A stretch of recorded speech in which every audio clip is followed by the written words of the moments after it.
Subscribe करंतु pedagogical zone YouTube channel को and notification bell पर क्लिक करंतु हमर लेटेस्ट वीडियो लेक्चर अपडेट पाइबा पई। Hello friends, this is Alekh and you are watching pedagogical zone. Today we are going to discuss physical development. आज आम physical development विषय discussion करबा, जोटा को ओडिया रे मध्ये कहा जाय कोन हमर ना शारीरिक विकास ताको ओडिया रे कहा जाय थाए। तो जो फिजिकल डेवलपमेंट जो रहुची तार कौन कौन सब केउ अवस्था कि प्रकार डेवलप माने फिजिकल डेवलपमेंट होता है माने शैशव अवस्था किपर होता है, आद्या बाल्यावस्था फिजिकल डेवलपमेंट किपर हुए, परवर्ती बाल्यावस्था शारीरिक विकास किपर हुए, प्राक कैशोर अवस्था शारीरिक विकास किपर हुए, से विषय आम आज डिस्कसन टिके करबा। Okay, let's start. तो फास्ट देखिए आम कौन आमर ना शैशव अवस्था, जोटा को आमर इंग्लिश रे कहा जाए कौन ना इन्फान्सी स्टेज, जहाँकि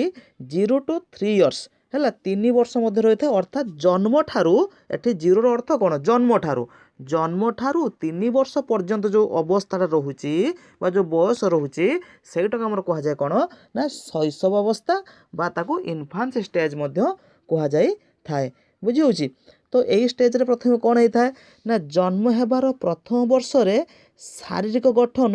द्रुत गति होता है। अर्थात रापिडली ग्रोथ रा कौन रापिडली होता है द्रुत गति रे वृद्धि होता है पिलार जो कौन ना शरीर जो गठनटा। बुझी होची कथाटा बा शरीर अंग प्रत्यंग है कि द्रुत गति रे वृद्धि होता है। जन्म परे परे शिशुर शारीरिक वृद्धिटा तालुरु तलिपा आड़ को ही गति करि थाए हैला। कही तालुरु तलिपा मतलब कौन साफल कडल जो प्रीवियस क्लास डिस्कशन करथिली। बुझी होची सेटा जन्म परे परे कौन होता है ना तार जो शारीरिक वृद्धिटा ना तालुरु तलिपा आड़ को ही गति करि थाए। बुझ अर्थात हेड टू टो क्लियर होची तो गति करि थाए। नेक्स्ट शरीर बाह्य अंग प्रत्यंग मांसपेशी और शक्तिर द्रुत अभिवृद्धि होता है। अर्थात हूँ कौन ना शरीर जो बाह्य अंग प्रत्यंग गुड़िक रोचे कही ना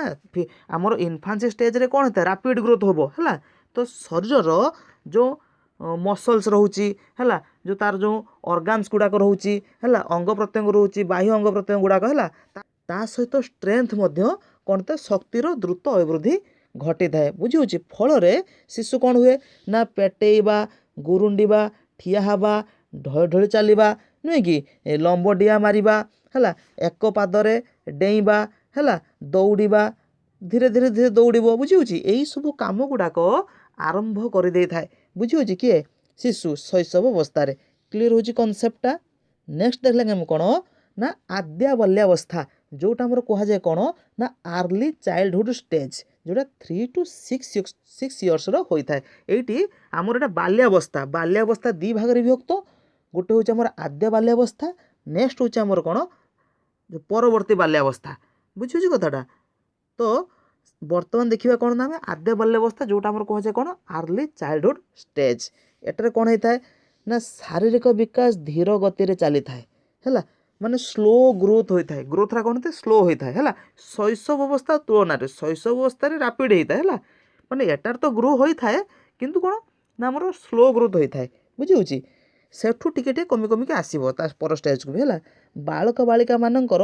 हाइट या वेट रो वृद्धि फास्ट हो न था अर्थात द्रुत हो न था। तार जो हाइट ओजन उच्च तार वृद्धिटा ना द्रुत हुए माने स्लो होता है। बुझी होची 5 वर्ष बेलू सेमानकर हाइट 112 सेंटीमीटर होता है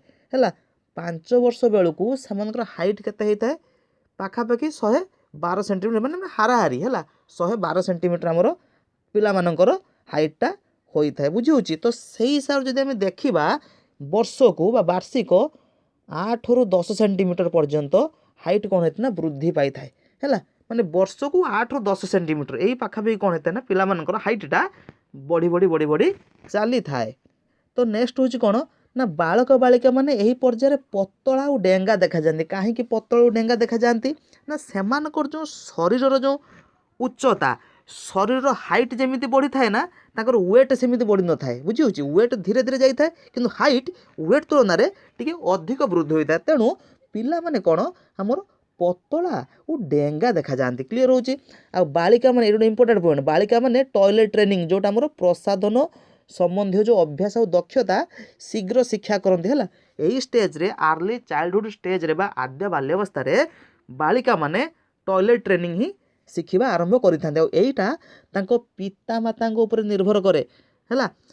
जो टॉयलेट ट्रेनिंग जो शिक्षा देवा ना ताहा पिता माता उपर निर्भर करिथाए बुझी होची बालक बालिका माने कलम और पेंसिल धरी चित्र आंकिबा लेखालेखी करवा है ये सब कार्य धीरे धीरे धीरे धीरे कौन से मैंने आरंभ करि थांती है कारण 3 ରୁ 6 वर्ष भितर पिला ना तेणु से सब धीरे धीरे आरंभ करि थांती ओके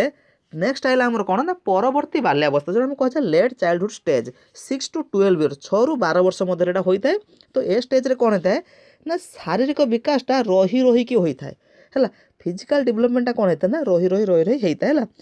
पिला मानकर शरीरर गंडी तुलना रे हाथ और गोड़ द्रुत गति रे बड़ और शक्त होता है बुझी अधिकांश पिला एई बयस रे लंबा और पतला देखा जाती 10 वर्ष बयस पर्यंत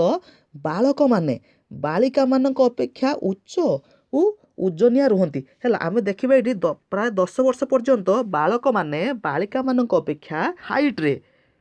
एंड वेट रे माने अधिक थांती एई बयस रे पिला माने समबयसी अन्य पिला मानक तुलना रे है जेपरी भाव रे तांकर हाइट वेट थाए परवर्ती बयस रे मध्य सेही भली भाव रे तांकर फिजिकल ग्रोथटा भी होई थाए नेक्स्ट पिला मानक सूक्ष्म और स्थूल मसल रो अभिवृद्धि होगा फल रे से माने लेखिबा पढ़िबा खेलिबा आदि काम रे कोन होंती ना अग्रगति होई थांती बालिका मानकर बालक मानक अपेक्षा निज शरीर प्रतिमा बा रूप छवि विषय रे स्थूल धारणा आस्ते एटा गोटे इंपोर्टेंट कॉन्सेप्ट है कि माने एही स्टेज रे कोन होइथा ना परवर्ती बाल्यावस्था रे बालिका माने हैला निजर रूप छवि निजर प्रतिमा उपरे बा निजर जो रूप रहउची हैला रूप छवि रहउची ताहा परे सेमानंकर स्थूल धारणा सृष्टि होइथाय बुझी होची ता अर्थ कोन निजको टिके माने बेसी टिके माने सजेइबा हैला एई भलिया गुण हैला देखा देई थाए ओके तो नेक्स्ट देखिया हमें कोन ना प्राक कैशोर अवस्था जोटा हमर 12 टू 14 वर्ष मध्य रे होई थाए कोन ना एही स्टेजटा भारी इंपोर्टेंट स्टेज है कि एही स्टेज को आमर जने थिले स्टानली हॉल है सी कहले कौन ना एडोलेसेंस कह जाए कैशोर अवस्था को adolescence is the age of stress and storm है माने तूफान आउ तनाव यही भाया अवस्था एटा है तो जदि आम डिस्कसन करवा रोज कौन ना शरीर द्रुत परिवर्तन होता है जहाँ अद्भुतपूर्व आ पूर्वर घटी परिवर्तन ठारू अलगा अर्थात पिला बॉडी रे बायोलॉजिकली चेंजेस आसी जाए है पिला बर्तमान 12 ରୁ 14 वर्ष आइलान ना मैंने प्राक कैशोर अवस्था भितर आइलान ना तो पिलार बायोलॉजिकली चेंजेस आसता है अर्थात पिलार हार्मोन रे परिवर्तन होगा आसी सारी थाए बुझी होची पिला लिंग भित्तिक साबालक परिणत होगा आरंभ करिथाए पिलार मुख्य और आभ्यंतरीण यौनांग और बाह्य गौण यौनांग गुड़िकर ग्रोथ एंड डेवलपमेंट होगा आरंभ करिथाए कही हार्मोनाल चेंजेस देखा दे थाए पिला मानक बॉडी रे हैला झील मानकर मासिक ऋतुस्राव आरंभ होता है पुओ मानकर स्वप्न दोष आरंभ हो सारी थाए झील मानक नारी सुलभ गुण देखा जाए पुओ मानक पुरुष सुलभ लक्षण देखा दे थाए पुओ झील माने ए स्टेज रे परस्पर प्रति मध्य कौन आकर्षित हुंती है अपोजिट सेक्स प्रति से कौन हुंती ना अट्राक्शन मध्य थाए ए स्टेज रे आरंभ होता है बुझी होची नेक्स्ट कौन होता है ना ए स्टेज रे कौन होता है धीरे धीरे हाँ पिला मानकर हाइट भी बढ़ी थाए ता सहित वेट भी वृद्धि होता है हाइट वेट माने बढ़ी थाए ए स्टेज रे आ ता सहित तांकर मसल मध्य कौन होता है अधिक शक्त और टाण होई अधिक कार्यक्षम मध्य होई थाए बुझी होची वर्तमान में डिस्कसन कले कौन आमर जो शारीरिक विकास रो चारिटा अवस्था डिस्कसन करदेले है बर्तमान किसी क्वेश्चन देखा है तार मध्य आंसर डिस्कसन करवा है क्वेश्चन नंबर 1 शरीर रे प्रतिमा विषय रे स्थूल धारणा केउं अवस्था आसी थाए 1 हूँ शैशव अवस्था कैशोरावस्था आद्या बाल्यावस्था परवर्ती बाल्यावस्था यार आंसर हूँ कौन परवर्ती बाल्यावस्था कारण शरीर प्रतिमा रूप छवि विषय रे पिला जो जानी थाए पिला माने बालिका मानकर अधिक थाए है जो बालिका मानकर अधिक थाए निजको सजेबा है से बेले बेले कंपेयर भी करि यार ता नाकड़ा देखा सुंदर मो नाक भी एत माने देखते सुंदर भी नुहे एमती सब प्राय यहाँ नर्माली आसी थाए बुझी होची तो एगुड़ाक सब आमर होता है कौन ना परवर्ती बाल्यावस्था 6 ରୁ 12 वर्ष बयस स्टेज रे तो आंसर कौन हम ना परवर्ती बाल्यावस्था।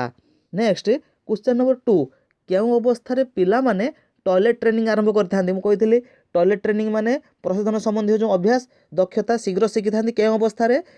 एटा होउछ हमर कोन ना आद्या बाल्यावस्था रे हैला एटा केउं अवस्था रे शिखिथांती ना हमर आद्या बाल्यावस्था रे शिखिथांती आरंभ करथांती शिखिबा आरंभ करंती आउ पिता माता मानकर भूमिका भारी गुरुत्वपूर्ण कारण पिता मातांकर ही तालीम उपर एटा निर्भर करिथाय। नेक्स्ट क्वेश्चन नंबर 3 5 वर्ष बेलू पिला मानकर उच्चता केते सेंटीमीटर हो जाय थाय 112 सेंटीमीटर 121 सेंटीमीटर 221 सेंटीमीटर ना 102 सेंटीमीटर आर सठिक आंसर हबो 112 सेंटीमीटर आउ तांकर जो वार्षिक हाइट टा केते हिताय ना 8 रु 10 सेंटीमीटर तांकर वृद्धि होई थाय। क्लियर होची कांसेप्ट तार ओवरऑल कांसेप्ट होची एति कि जदी आ भितर डाउट थिबो देन कमेंट सेक्शन लिखिबे जदी क्लास भल लागुथबो देन चैनल को सब्सक्राइब करिवे नोटिफिकेशन बेल को क्लिक करिवे कारण जहाँ भी आम वीडियो अपलोड करिवो ना आपण पाखु आगरे जीवो ठीक अछि आउ वीडियो को मध्य लाइक करिवे आउ शेयर मध्य करिवे ओके टेक केयर।